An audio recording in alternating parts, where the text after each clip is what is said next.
তীব্র তাপদাহ চলছে চুয়াডাঙ্গা সহ দেশের বিভিন্ন জায়গায়। চুয়াডাঙ্গায় আজ সর্বোচ্চ তাপমাত্রা ছিল 41.8 ডিগ্রি সেলসিয়াস। টানা 3 দিন দেশের সর্বোচ্চ তাপমাত্রা এ জেলায়। ভ্যাপসা গরমে বিপর্যস্ত জনজীবন। জীবিকার তাগিদে তীব্র রোদে পুড়ে কাজ করতে হয় শ্রমজীবী মানুষকে।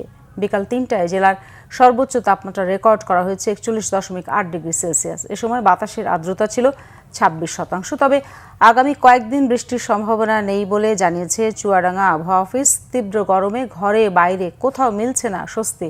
অসহনীয় তাপদাহের মধ্যে খুব প্রয়োজন ছাড়া ঘর থেকে বের হচ্ছেন না কেউ। এদিকে মৃদু ও মাঝারি তাপপ্রবাহে নাটোরও জনজীবনে অস্বস্তি। প্রখর রোদ ও তীব্র গরমে জনজীবনে নাভিশ্বাস উঠেছে। সবচেয়ে বেশি বিপাকে শ্রমজীবীরা। বেশিক্ষণ কাজ করতে পারছেন না তারা। কদর বেড়েছে তরল জাতীয় খাবারের।